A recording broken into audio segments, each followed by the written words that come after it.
The rain drummed steadily on the tin roof of the forward operations base, a dull percussion that echoed through the dim armory. Most soldiers avoided the armory during storms, the generator flickered, the lights hummed, and the whole place felt like a forgotten bunker at the edge of the world. But she was there, alone, cleaning a Barrett .50 calories like it was a sacred ritual. She wasn't on the roster. Not on the sniper teams. Not on any special operations list. As far as the base knew, she was just an attachment from medical support, another quiet face who patched injuries and stayed out of the way. No one paid attention to her slipping in and out of the armory during her off hours. Except today, someone else walked in. Commander Rourke, the legendary SEAL sniper team leader, stepped inside, shaking off the rain as he unbuckled his vest. His boots froze mid-step when he saw her hunched over the massive rifle. The Barrett was longer than her entire torso, its matte black body gleaming under the flickering lights. She didn't notice him. Her focus was absolute. With each deliberate movement she cleaned the chamber, polished the firing pin, checked the optics. Not like a curious amateur. Not like someone learning. Like someone remembering. Rourke narrowed his eyes. Most medics didn't even know how to field strip a Barrett, let alone clean it with the precision of a seasoned sniper. "Where'd you learn to do that?" he finally asked, his voice cutting through the hum of the generator. She stiffened but didn't look up. "Just keeping it functional, sir." "That rifle belongs to my team," Rourke said, stepping closer. "And nobody maintains it like that except my #1 shooter." She placed the pin back into its groove with an unnerving steadiness. "Old habit." "From what?" Rourke pressed. "You a weapons tech, armorer. Something I should know." She sighed, finally glancing up, her eyes cool but cautious. "Just past time. Helps me stay sharp." Rourke scoffed. "Sharp for what, medic? You gonna diagnose the rifle?" She didn't respond. Instead, she checked the scope alignment with a swift, practiced twist. Rourke's amusement faded. Whoever she was, she wasn't ordinary. He nodded toward the Barrett.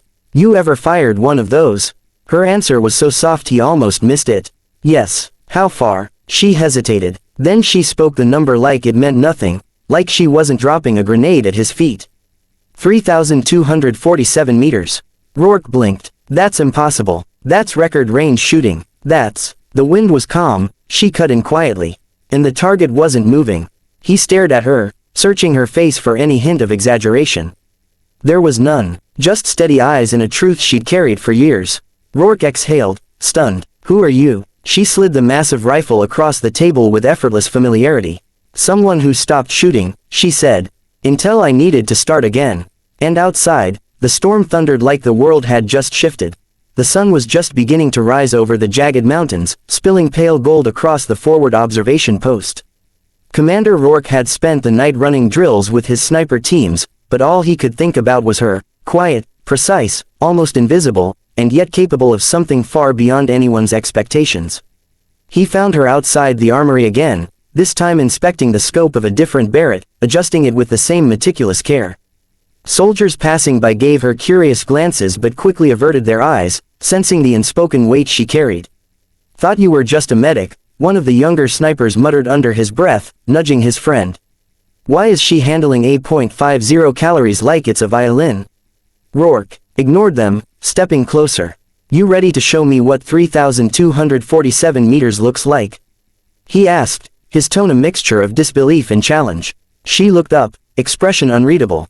"Depends on the target." He raised an eyebrow. "Target?" She smiled faintly. "I don't miss." Without another word, she carried the Barrett toward the ridge overlooking a dry valley nearly 2 kilometers away.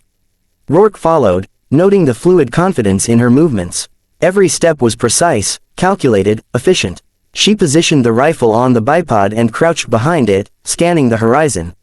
The wind whispered across the ridge, teasing the edges of her hair and coat. Rourke sat up beside her, observing her technique. The team watched from a distance, unsure whether to expect disaster or history. "Wind?" she asked softly. 2 meters per second, left to right, Rourke replied. She adjusted the scope, calculating angles, gravity, and air density with the sort of instinct most snipers only develop after decades in the field.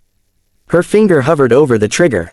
A deep silence fell over the ridge, broken only by the soft rustle of the wind. Then, with a barely audible click, the shot went off. The bullet tore across the valley like a whisper of death, striking the target with perfect precision. The team gasped. Rourke's jaw tightened. No, that can't. She didn't speak. She only reloaded and lined up another shot at a smaller target farther downrange. Again, the bullet hit dead center. He finally exhaled, a mixture of awe and respect washing over him. You've been holding out on us. I don't do it for recognition, she said. I do it for necessity. And only when it counts. Rourke studied her, the weight of her record sinking in. 3,247 meters wasn't just a number.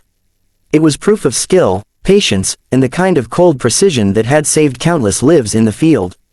Looks like we underestimated you, he admitted, lowering his binoculars.